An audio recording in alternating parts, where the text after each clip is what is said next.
Good morning guys! So it's day 3 dito sa ating Osaka trip. So kung nagtataka kayo ngayon ba't ako bumubulong, kasi na-convince tayo ng beshi natin na mag-take ng Klook tour. Papunta kami sa North Kyoto. Besh, ano yung mga lugar na pupuntahan natin? Besh, hindi ko mabasa. Basta, update.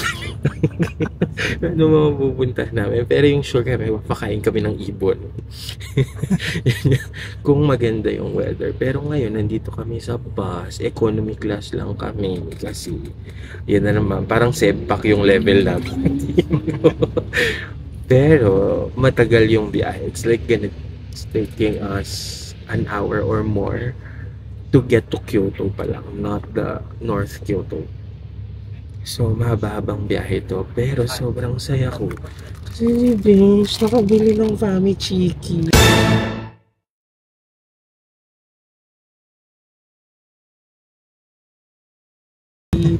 Alam mo, sobrang wala na akong hope na makakapag-Fami Chiki kami this morning. But, besh made the way. Minsan, blessing din yung pagto-toilet niya. Nahanap niya yung mga bagay na hindi namin mahanap. Alam niyo ba? Muntik kaming hindi makasakay dito sa tour na to. Kasi naman, naglagay-lagay sila ng picture kung saan magtatagpo. Tapos none of the above kung saan sila. Saan ang gagawin namin? Lahat ng bus, hanapin na. Pero update ko kayo mamaya kasi malapit na sa amin si manager. Hello friends! So, nandito na kami ngayon sa Ine. Grabe, tagal ng biyahe. Umalis kami kanina doon mga 9 something and it's 12:14 now. Grabe, ganun katagal yung biyahe. Sabi ko nga, para kaming pumuntang Baguio, but they said the view is worth it. They said the community is worth it. So medyo may oras lang pala yung mga gantong Klook tours. But nevertheless, enjoy natin siya. So we'll walk around. I'll show you what's behind me. Nagpa-picture na kami kanina dun sa tour guide namin. Grabe. This is anong tawag sa vibe na to, besh? Laid back. Laid back Japanese, circa. Ay nako. Ay nako. Mga bitter sa buhay. Pero grabe dito, talaga.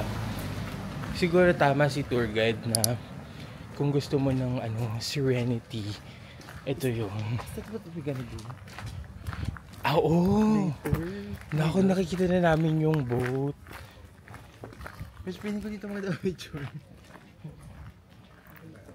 Besh, wag ka dyan duman, kotse ka ba?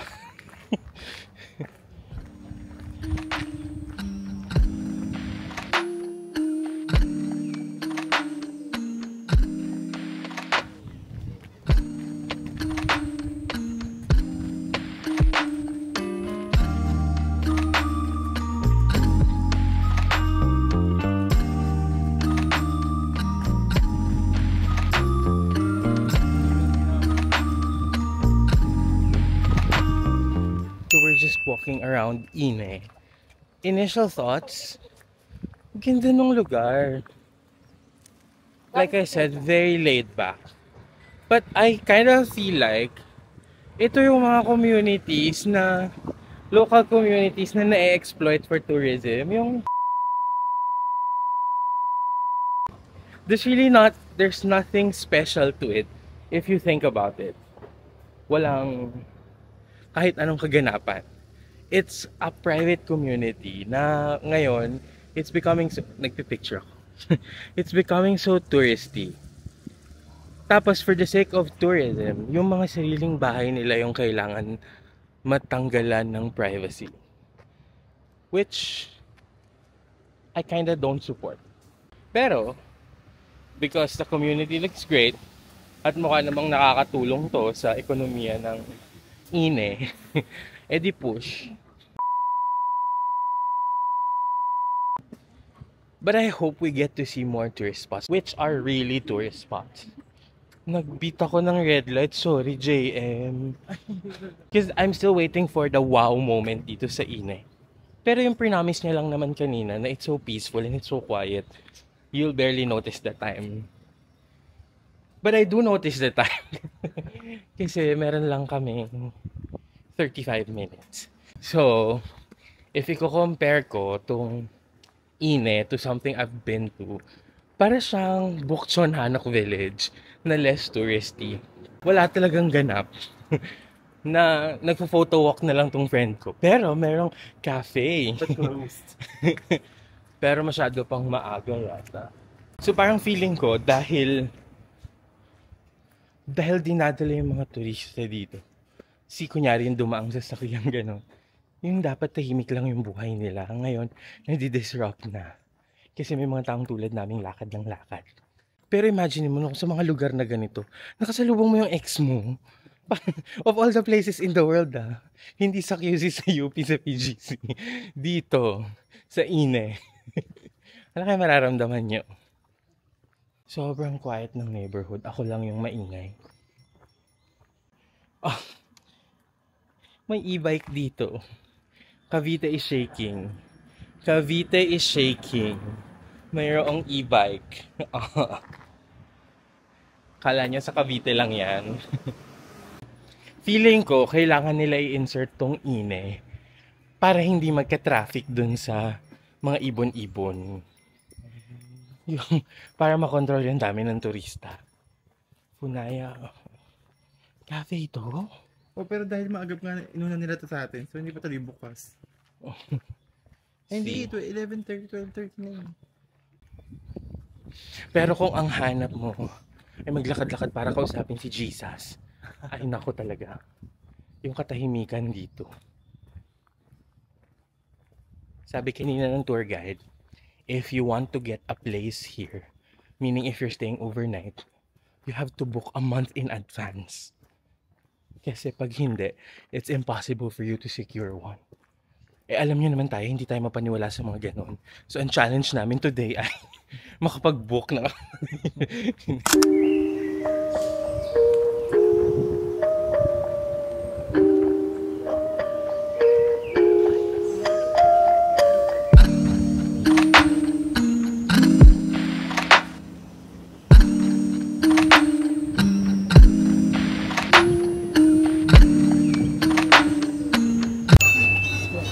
So nandito na kami ngayon. Ito yung totoong ipinunta namin sa trip na to, to feed the seagull. Besh, na hindi ka nakinig kanina, but so I will, teach you. Teach you! Pwede na bench na. Let's go. Okay. Which one? This one? Besh, saan dyan? Okay. Besh, wag ka sakay ng sakay, baka mamaya hindi pala.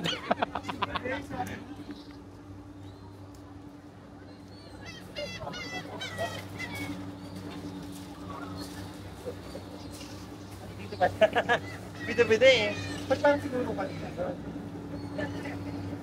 Saan tayo Oo, Besh, syempre. Besh, hindi na to aandar? Hindi na to? Oh my God, ang daming ibon. Kinakabahan ako.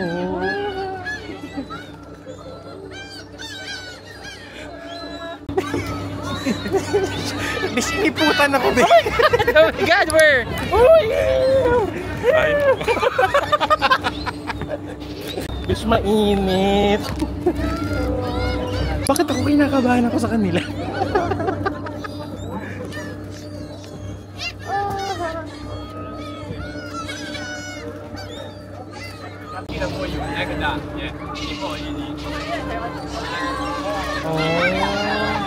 Pero may eagle, Besha. Oh my God! Ayan o, yung eagle, hindi mo pwedeng iganon na. Ano yung eagle? Yung dark ones. Paano mo masasabi? Ang hirap naman. Besh, ba't sa akin kinagigan?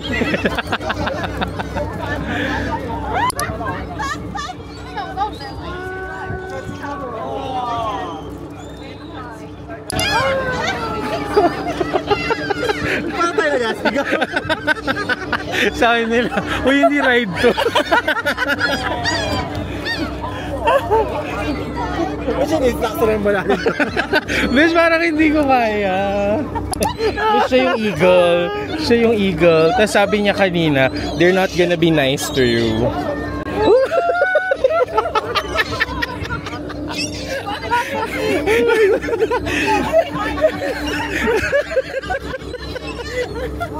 Akala namin naman ang version fun to. Ba't parang peki yung mga ibon na napanood namin? Ay, umaandar pala.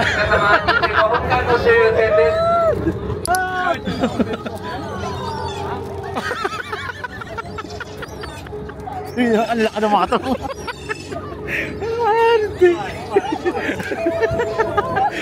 Ala, ang cute. Gusto ko ng picture with them, pero paano? Besh, tigil-tigilan mo yung gusto mo ng picture.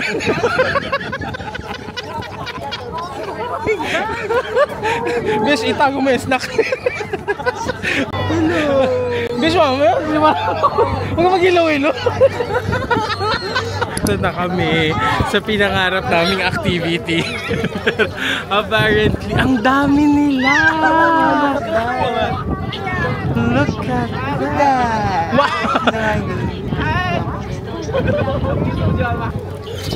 Grabe, akala namin fun to. Which it is fun. Madaming natutuwa. Pero, Hindi pa naman siya. ako traumatized. Ang babala nila.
So, nandito kami ngayon sa Iloilo.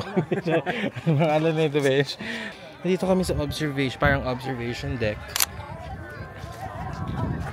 Ano bang tawag dito? Sobrang walang kwentang vlog. Ganito daw yan.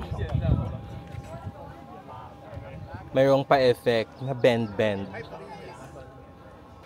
So, we're just here walking. Pero, grabe, alam mo, feeling ko pang tapat nila to sa Victoria Peak. Pero ito, mas nature. Tignan nyo.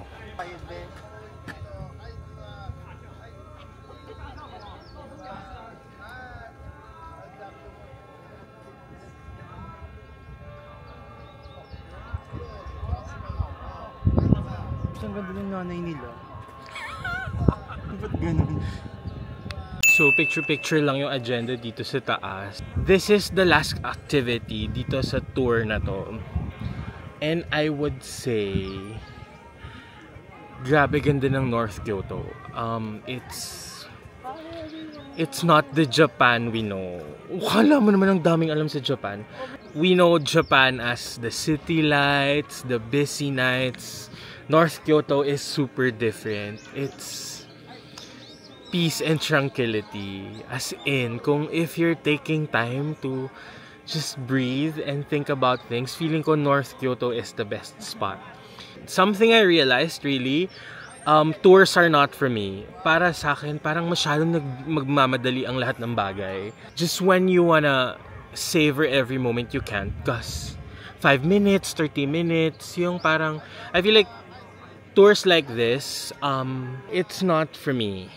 Yung tours siguro, para siya din sa mga tao who just needs to umaambon. To tick off boxes, like, okay, nagawa na namin to, tapos na to.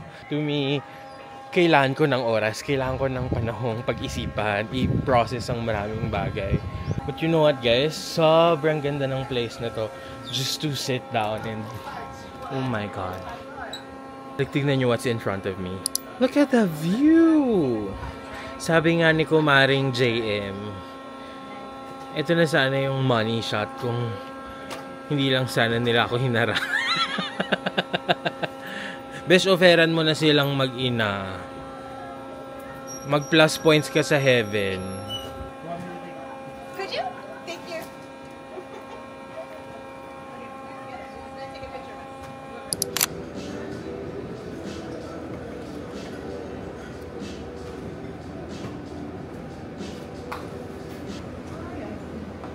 Okay, thank you.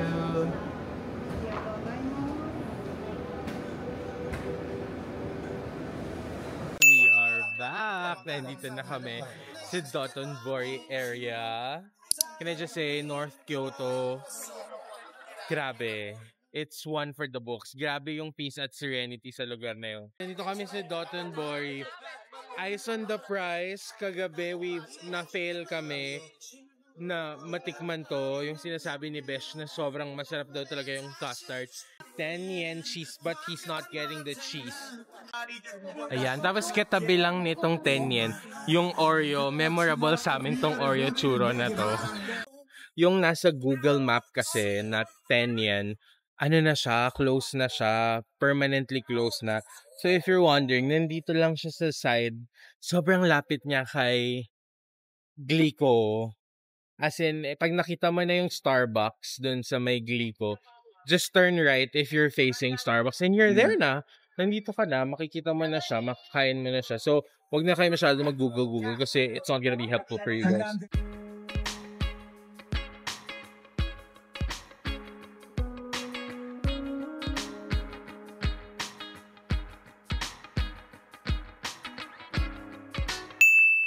Okay, we're trying out the 10 yen cheese. Oh my God, it's super init.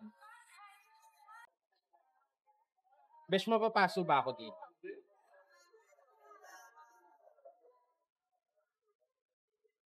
Be! It's a failure. There's no pool.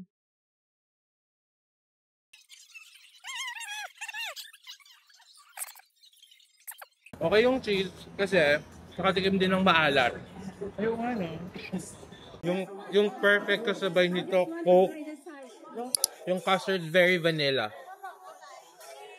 For the price, I think you get what you pay for. There friends, kami ay nasa McDo. Shout out kay Rox, my forever strawberry milkshake buddy. So just try out namin itong burger. In fairness, yung price nila dito masarap. Hindi ba sa akin? Maalat. Mahal din ito. So we got the samurai burger. Samurai Mac pala. Na hindi ko napatanggalan ng onion. So yung samurai ay barbecue.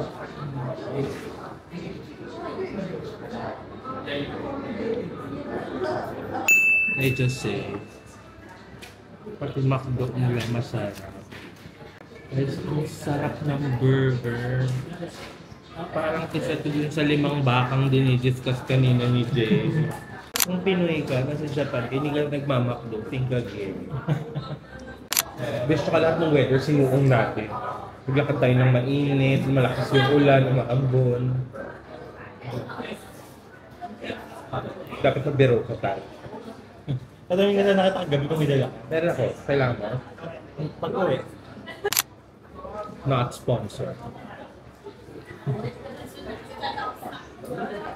Tsaka yung friend ko dalawa. Ang mga boys, dalawa. Mas alam mo yung favorite part ko doon. Hindi asibay ko mayaman siya. Bakit niya? Tapos yung pasyanan, hindi bitch, dalawa yung friend. Hindi na totoong pasyanan ng mayaman talaga.